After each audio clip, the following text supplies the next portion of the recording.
idol, magandang hapon sa inyo lahat. Nandito po kami sa Cabo Beach, dito sa Coron, Palawan. Tingnan niyo ang view.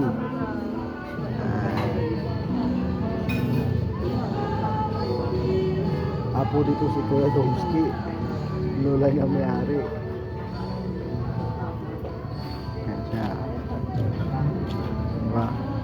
Yan ang Cabo Beach. Doon si Kuya Domski, ako sa panglola.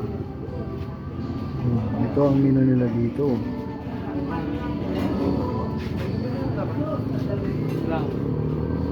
Cabo Beach menu, Filipino fries, American fries, diba?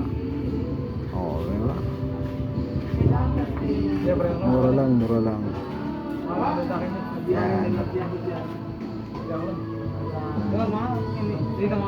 Ito ang lolo ni Kadongski. Yan. Ang may-ari. Kunti na lang naiwan at nag-uwi na sila. Medyo nag-uulan. Yun yung daanan ng barko papunta, galing Manila to Coron, galing na Mindoro to Coron. Ayan, Kadongski. Di ba guys?